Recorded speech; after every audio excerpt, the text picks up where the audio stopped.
Welcome to Bramall Lane. That's right, ladies and gentlemen, Matchday 42 of the Sky Bet Championship takes Hull City and their fans to the home of Sheffield United, Bramall Lane. In this one we have celebration. Everybody around me's on the floor, but we're 1-0 up against the blade! Tempers flaring on the pitch.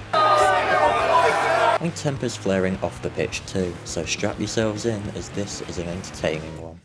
That's right, ladies and gentlemen, as you can see behind me, we have made it safely from East Yorkshire to South Yorkshire to Sheffield, and more specifically Bramall Lane, the home of the Blades, Sheffield United. This is my first visit to the ground, so what we're going to need to do is grab a pin badge from my collection and grab a programme as well, and then as per usual we'll have a walk round all four sides of the stadium, see what we can find if there's anything interesting, and then do the team talk, get ourselves into the ground and hopefully see Hull City win. I love a ground with a statue, and this one's got two. We'll go see who they're about.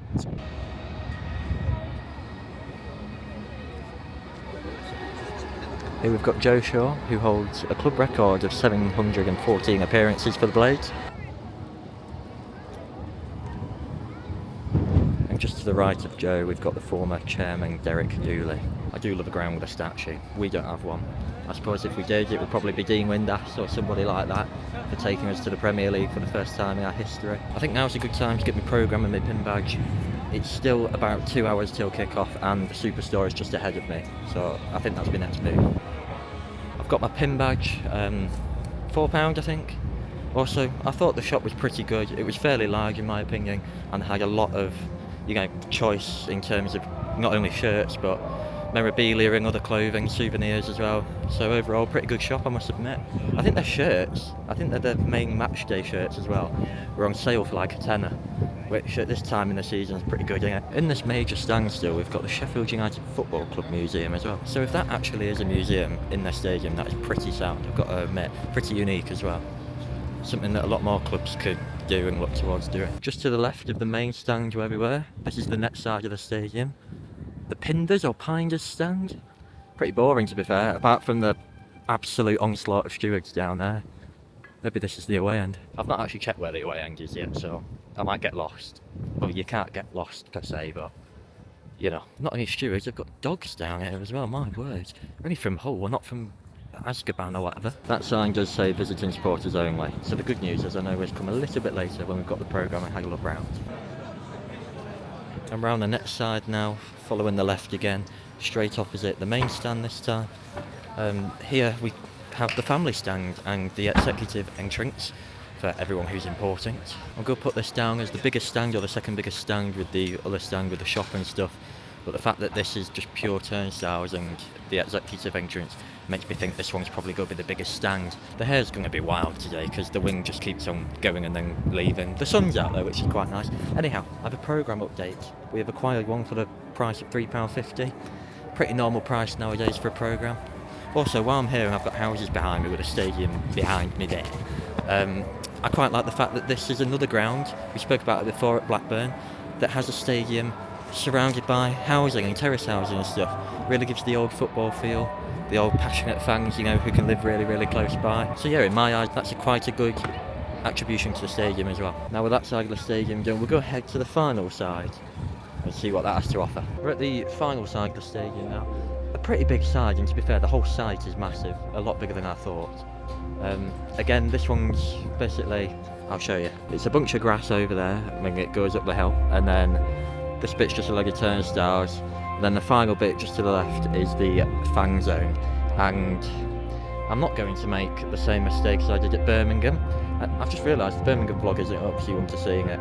But basically in November I did Birmingham away, ended up in the Blues fan zone, borderline without realising. Luckily I didn't have my club colours on, otherwise I might have been done for. But yeah, we're not going to be entering the Sheffield United fan zone today. Okay, so we're back where we started, in front of the main stand. We've done our walk around the stadium even. So now, starting with the visitors, let's do today's team talk. So the home team today are Sheffield United, and they were founded in the year 1889. They carry the nickname of the Blunts. Oh, I've done it again.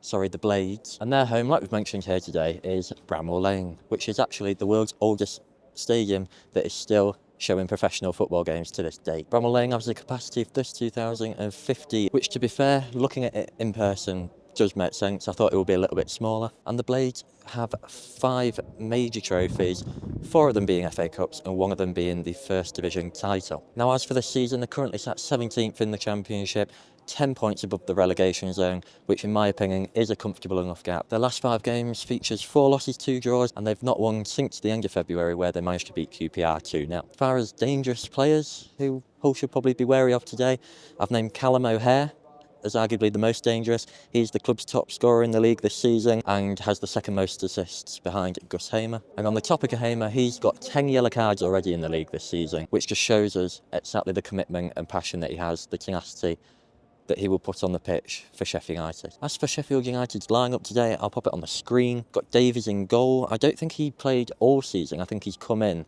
halfway through, but has clearly earned his spot within the team. Their captain Tanganga starts, who I've seen him play for Spurs. He was pretty good then, and in this division I think he's a great player and one to keep an eye on. Both players that are named as ones that Hull should watch out for today, Gus Hamer and Callum O'Hare start. And then as for the rest of the team, Bamford and Seriki also feature for the Blades. It is worth noting that they have a strong bench as well. A lot of the time when I'm at Hull, I always mention how Hull's bench is really good and you could bring on anybody and not really worry about weakening the team. Well, that also does look the case for Sheffield United. 3 players that come to mind are Ings, Hoover and Chong, all with Premier League experience. So at this level, even if players like Ings, they're at the end of their career, I still think that they could do a great job. As for the Mighty Tigers today then, away at Bramall Lane, we currently occupy a playoff position, sat in 5th place. We've been in the playoffs for a little bit of a while now, and it would be a slight killer to drop out now, albeit we've had a brilliant season no matter what happens, and Sergei has transformed us into a great team, considering our transfer embargo and everything else that has come with it. Our recent form features 1 loss with 2 wins and 2 draws, although one of those draws on Monday night was against top of the league and pretty much champions to be Coventry City. I think the key players for us that could possibly change the game is going to be ex-Sheffield United man Ollie McBurney. I think he has been on a goal drought recently and he is struggling without Ryan Giles in the side. However, it's written in the stars and it's his destiny today to come and pop up with a goal, grab us the 3 points and send us home back to Hull all smiling. Another player I've pointed out is another attacking player. It's Liam Miller. I thought he had a tremendous game, particularly in the first half against Coventry, and if he plays like that again, he can provide a lot of attacking threat that could be crucial to scoring a goal, but also feeding Ollie McBurney, which will then get him a goal. Our recent form against the Blades has been pretty good actually. We suffered a 2-0 home loss in September 2024, but since then we've got a 3-0 away win when I remember Matt Krupp scored from outside the box, and then most recently at home we grabbed a 1-0 win thanks to David Akintola, arguably because it was deflected I think, but it got given as his goal and it gave us the 3 points back at home in October. So anything like that today would be great, make it 3 wins in a row against Sheffield United, and we've only ever done the league double against them once, so if we win today, we've managed to do it again. As for Hull's team news then, Hughes is on the bench. Sergei said in his press conference that he's got an ongoing groin issue, and as much as he doesn't have to be out for the full season, we'll probably be seeing a lot less of him. And to be fair, based on our performance on Monday night as well, I think that both Ajayi and Egan work well together and do deserve the place to start today. We've got Panda in goal and then Drama and Coyle on the 2 flanks, which is to be expected. Lundstrom and Amir come in. Amir, I didn't think had a great start to the season. However, in recent times, he's really improved and he's really managing to, pull his weight in the midfield. I thought he was making errors a lot, but he's certainly shored up on those. And again, congratulations to him for qualifying for the World Cup with Bosnia. And since he's come back on Monday, he was again just great. Matt Krupp's in the side, destined to get a yellow card, but I love that man. He scored here last season, of course, and every time he's on the pitch, we play a lot better. And then the 3 up top are Bellumi, McBurney and Miller, which, in my opinion, if you're going to have 3 up top, 1 striker, 2 wingers, they have to be the 3 that play. Joffy's great, I know. Cal Joseph I do enjoy in the side as well for his pressing, but I just don't think you can drop them 3. And again, it's having the strength on the bench that can help us in Joffrey and Joseph. JB is on the bench as well. We've not seen him play since Blackburn in the FA Cup at home in January, where he unfortunately got injured, and he was pretty good before that, grabbing a goal in our 1-0 win against Middlesbrough away as well. So all in all, it looks like a pretty good contest. As for my prediction, I do think Hull are going to grab the win 1-0 due to an Ollie McBurney penalty. I think if Hull do win, it will be a narrow win, but if we lose, it'll be probably quite a big loss, like a 4-0 or something. But nonetheless, I'm going to go for a 1-0 win. Now, I am pretty hungry, I can't lie, so with an hour till kick-off, I'm going to head into the ground now, hopefully grab some grub, share it with you, and then go to our seats. Let's go.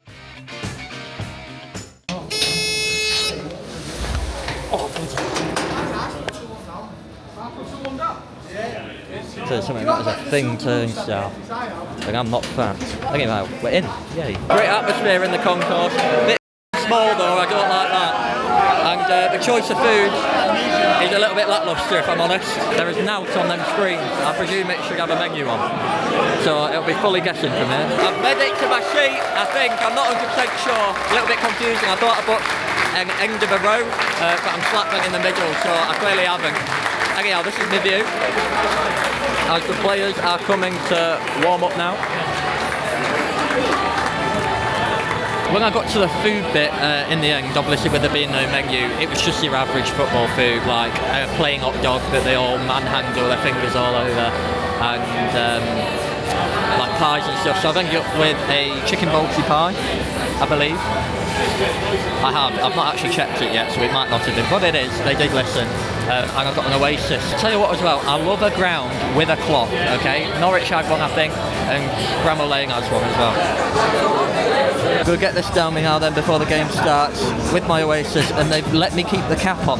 My goodness, that is a plus in my books, I must admit. I've looked at the lineup again, and something that has only just caught my attention is the fact that Toby Collier does not feature at all. He had a really, really good game, in my opinion, and a lot of the fan base's opinion against Coventry. He certainly deserved to start, say, or to be in the squad as a minimum, but he's not there. I've checked Twitter, and Baz Cooper has said that he's felt something, so as a precaution he's been left out alongside Lewis Kumar. Don't get me wrong, I still think we could win the game today without him, but I do think he will give me a huge help after his brilliant performance against Coventry on Monday. I'm right in the thick of it today, so you're probably not going to hear me for a large portion of this. However, it's a lovely day for it. Hopefully we can put on a good display. I'll see you all at kick-off.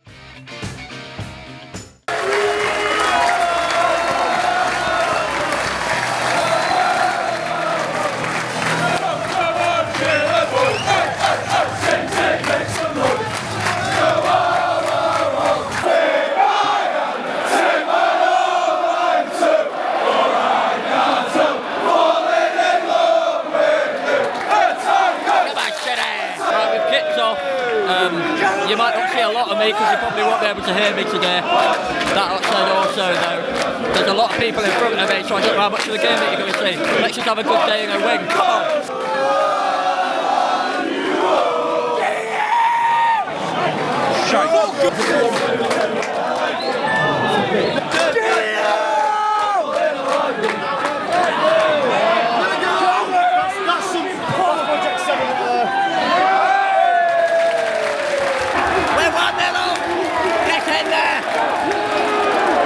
Everybody around me's on the floor.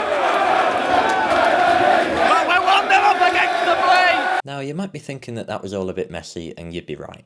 First things first, we scored to go 1-0 up, and I did manage to capture it, but in all of the ruckus that ensued, and me just honestly fighting to stay on my feet, I accidentally deleted the clip. I'm going to keep the footage rolling from this point onwards for a short while, as there was a rather intoxicated gentleman behind me who had been making contact with me in the early stages of the game, and quite frankly was already doing some other people's heads in. And from what I can make out from the footage and the arguments that followed, when celebrating the goal, one of the lads from behind seemed to somewhat injure the person that was next to me, which then caused him and the group of lads to have a serious squabble with each other for at least a couple of minutes afterwards, with some not so nice language involved. You also maybe be able to see that I got a nudge from behind that sent my camera a little bit unsteady at one point too.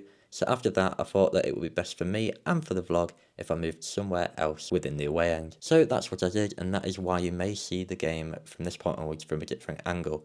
But now with that out of the way, let's just continue on with the video. Silverware, we don't get 460 everywhere.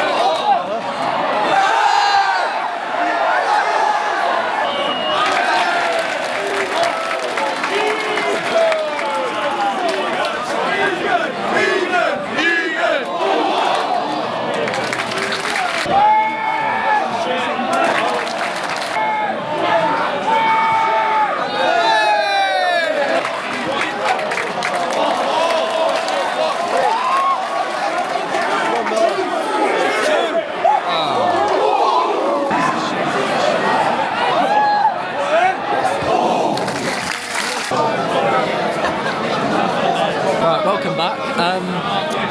I probably explained in a voiceover, but basically, there was someone slightly more intoxicated than they probably should be, and it's led to arguments within our own fan base, and essentially me missing the goal on the camera. Nonetheless, we've moved, and we are 1-0 up due to an Ollie McBurney goal. However, is it Cody Bramall that's down now? Which could be a problem for us. Matty Jacob is on the bench. If we need another full-back on, we can move Coyle back to the right. But yeah, so far so good in terms of the game. 1-0 up. It's an end-to-end game and we do look on top. Bramall looks like he'll be alright to continue. Meanwhile, we've got a very, very good game of football on our hands, end-to-end.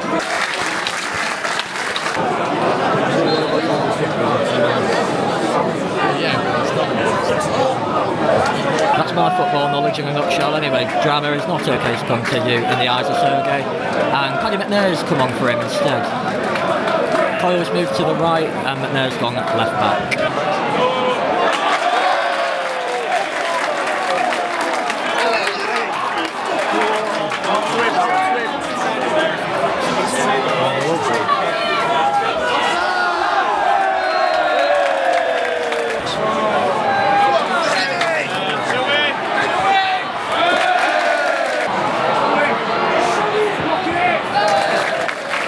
Earlier in the season, I said Coventry have the best scoreboard in the world, the biggest one. I think we found the smallest in that corner here at Bramall Lane. What a dreadful scoreboard. That said, it does its job, so I'm not going to complain that much about it.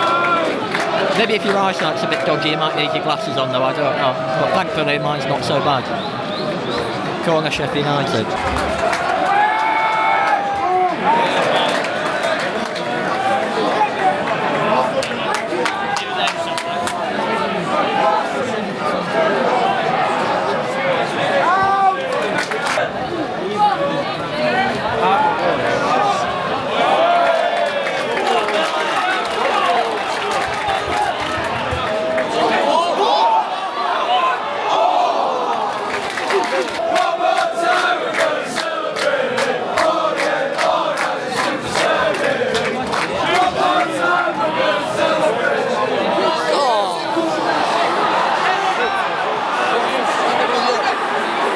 It's about a 7v1 here. Oh.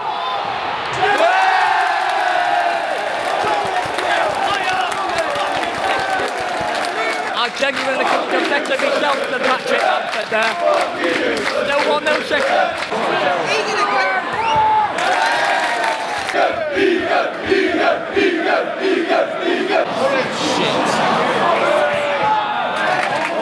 That's it. Well done.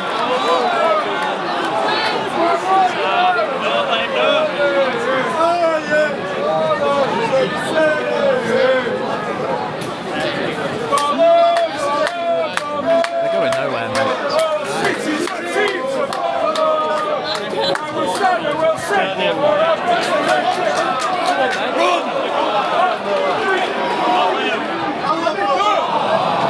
We've got some good passing play going on here. I think we're trying to see out the 1-0 lead into half-time, which I don't blame them. But yeah, we played really well. Sheffield United have helped put on a good display here though. They keep on pushing for that goal. They just can't finish anything.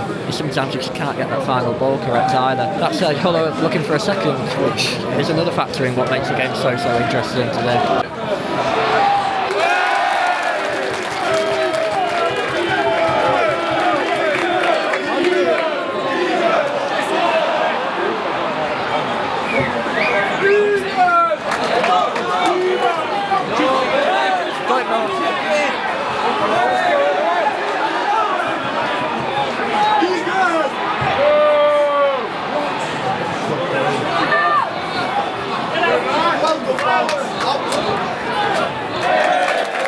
Sheffield United have a corner, it'll be the last action of the half, I think.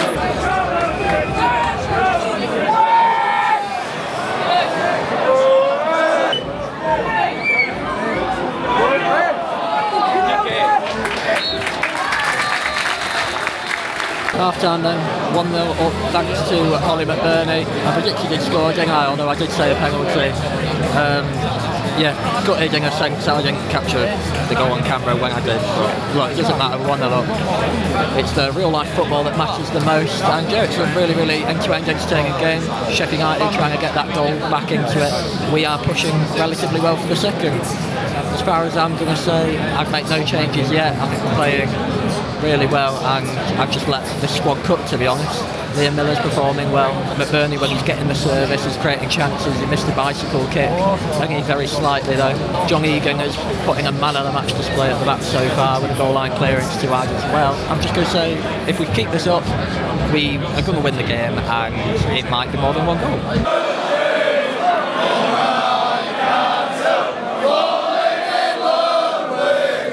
Come on, second half is under the way. Let's go and get this win. Come on.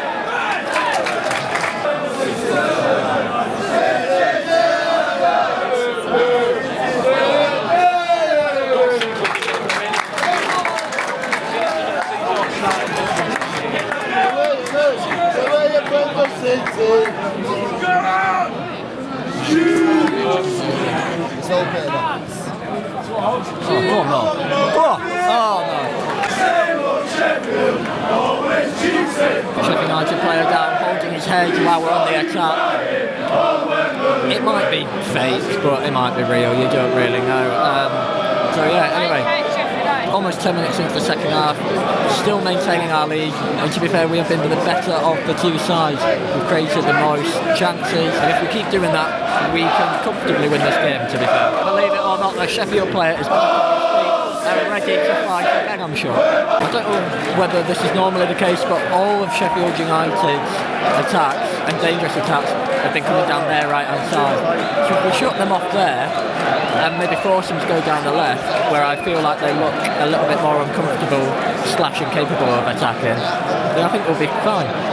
That said, they are pushing more and more as the game goes on, as you get expect, and we've gone a little bit off the boil. I'll tell you what, they've nearly just like a scramble in the box there. We've got a corner now.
Has just come off for Sheffield United, one of the most dangerous players in their team, I say at the start of the game. Does that make our job easier? Not necessarily, as Tahith Chong replaces him. We've got a throw in. It was pointless.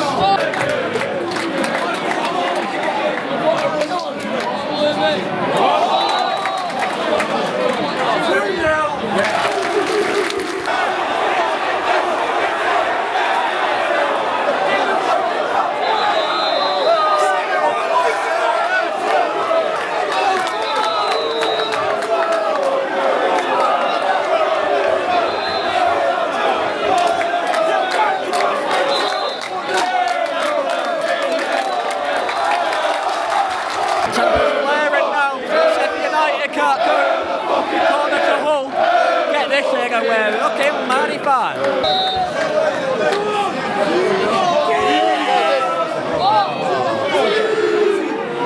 Shoot! Oh.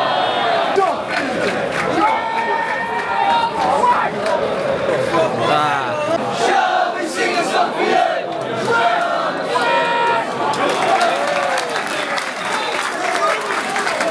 Release the Kraken!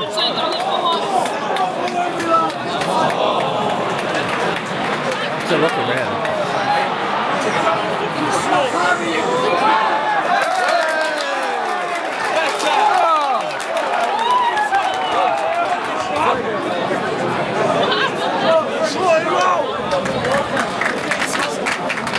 One more time, we're gonna celebrate.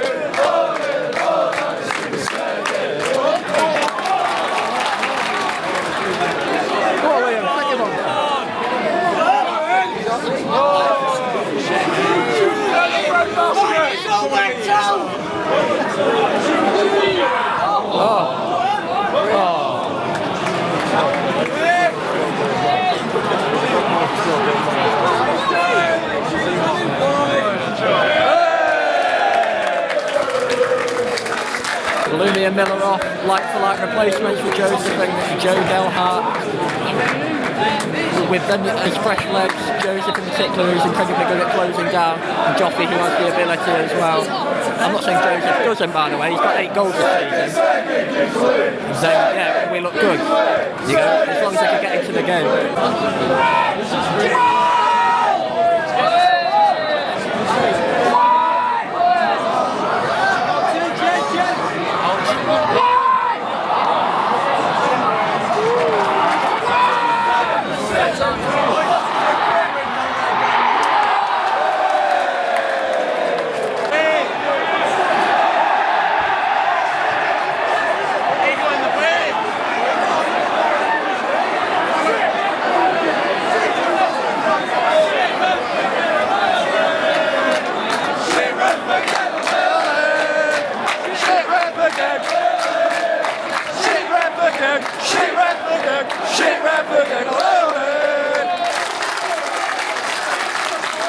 Well, you just knew that with Hull City it was not going to be that easy. John Lundstrom sent off.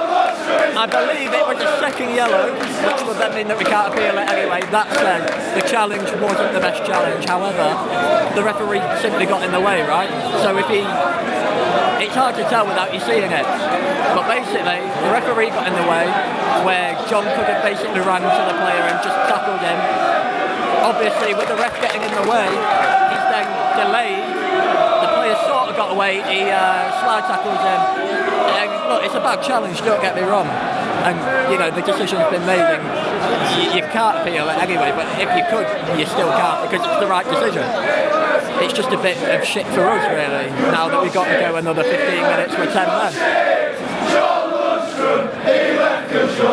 So my take from this point onwards is we're just going to be defending the 1-0 and we are probably going to have to do so pretty well.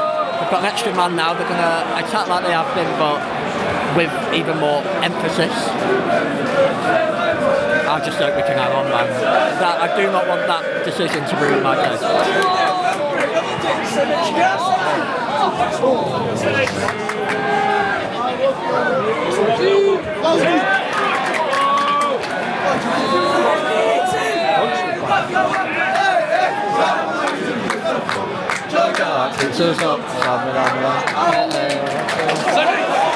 Go, Shabby!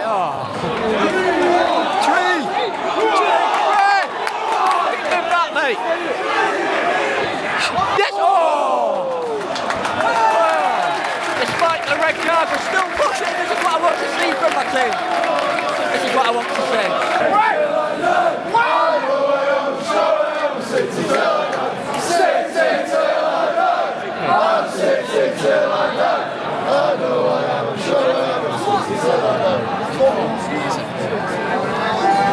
Sabe, well,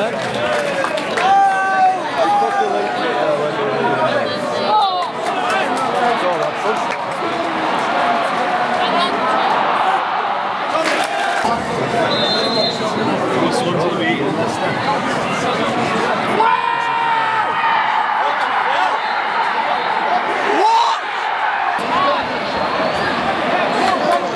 I am genuinely not Scooby Blumming too. Why he's given a penalty there.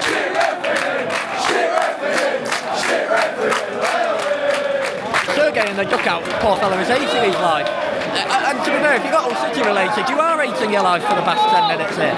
This referee has ruined this game. Oh. I mean, I didn't see anything to give a penalty there. The Sheffield United player is now pushing John Egan. Oh, John Egan's been booked. I mean, I'd walk off, do a cheeky AFCON final at this point. Do you know what I mean? They're all having a scrap again, it's ridiculous.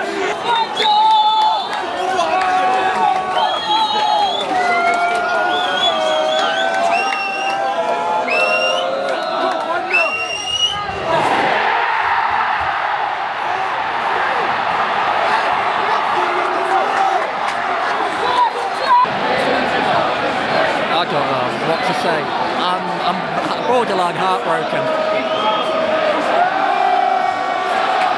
We just can't make anything easy. And the referee's got out. He's not helped at all. We can't lose this now. We should have won. Right, things have gone against us. We're drawing. There's 5 minutes left. There'll be a little bit added on, maybe up to 5 minutes again. So we're looking at what, 10 minutes left. Please just hold out here. But as our playoff push goes, 3 points here would have been bloody nice. Birmingham next week. It's a winnable game, but I think it'll be difficult. I think Charlton away will be difficult. Leicester away as well, possibly. They're all difficult. Norwich at home. When you're in a position like this, you've got to take it when you 1-0 up. I don't know. I'm a mixture of annoyed and upset. So, yeah.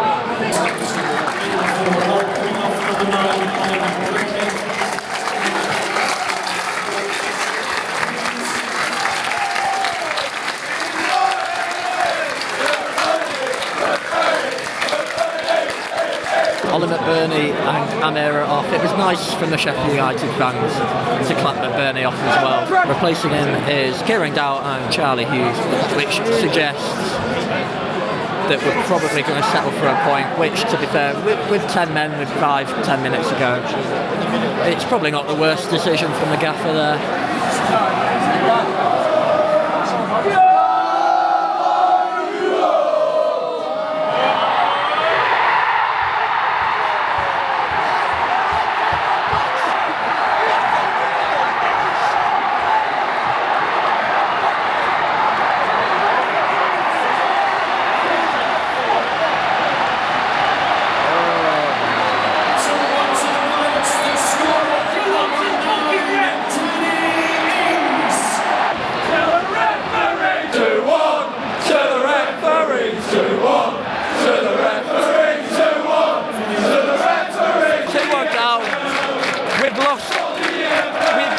Today to Sheffield United, we have lost to the referee, and I think he's meant to be considered quite a good ref as well. But from the Hull's point of view here, it's a really depressing day, and they're on the break here.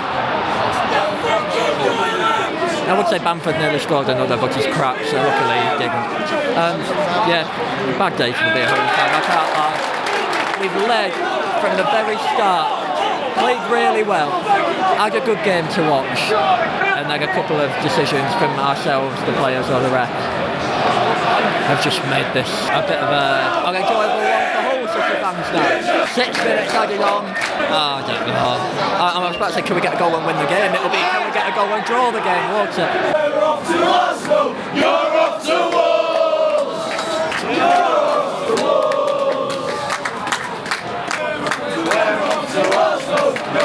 To Lincoln, off to Arsenal. Oh my God, that bloody football's off to Lincoln, I think.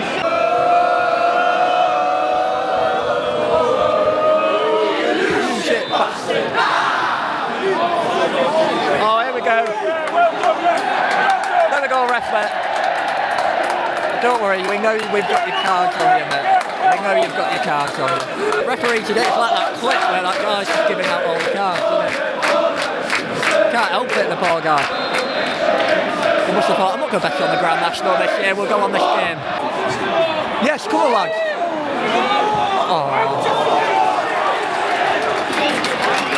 Oh, the recoil there. Same effort, same effort. Whoa. I think the referee's got the whistle in his right boot or something today, because it's every 2 seconds. It's every time he takes every other step, it must be. Poor whistle needs paying for its overtime. It's gone again. The whistle's gone again here. I'll tell you what, I want to hear it one last time, so I'm fed up now, I want to go home.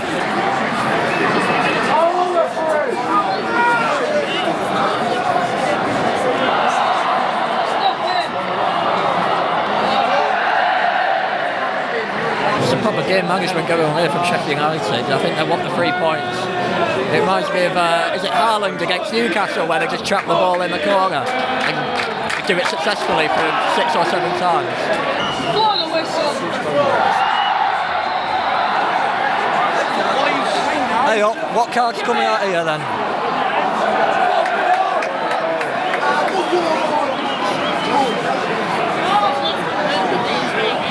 Another card for Hull City, the recoil this time. I'd be surprised if the whole team and manager and coaching staff hasn't been carded here, and he's just blown the final whistle.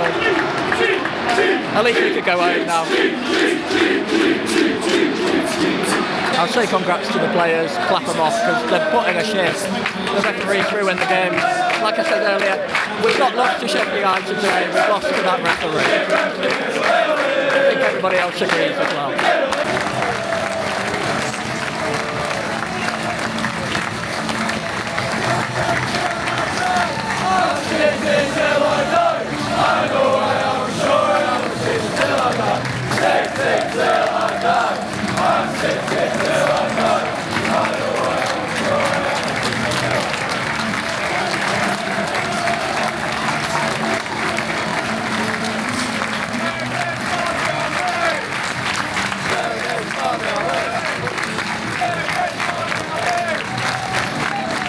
Right, let's get out of this shithole then and do some sort of analysis when we get back. Right then, we've made it back to Hull, more specifically the best stadium in the world, after our defeat to the referee, Sheffield United. Yeah, upon reflection, look, the ref didn't help, however, it's the players on the pitch that make certain decisions, do certain things, and, you know, if they're good enough at the end of the day, they will still win the game, no matter what happens. And today, we lost. I still thought we played well, particularly in the first half. And look, I think I said at the time at the game, even while I was emotional, if we could say that, Lundstrom should not be making that challenge for the red card.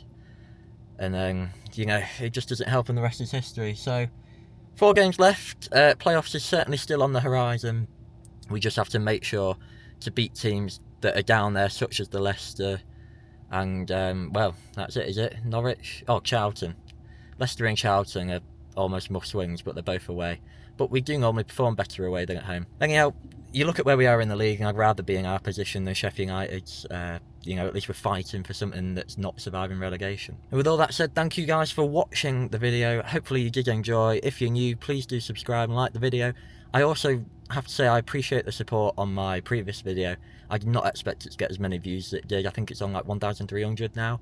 And, you know, it's got a nice handful of likes and a good amount of you have subscribed to the channel, so thank you for that. Hope that you are enjoying the content, and if you are, well, even if you're not, I'll probably still create it anyway. It's what I enjoy doing, and I'd love it to be my full-time job one day. So once again, thank you for watching, thank you for your support, and I will hopefully see you later. Goodbye.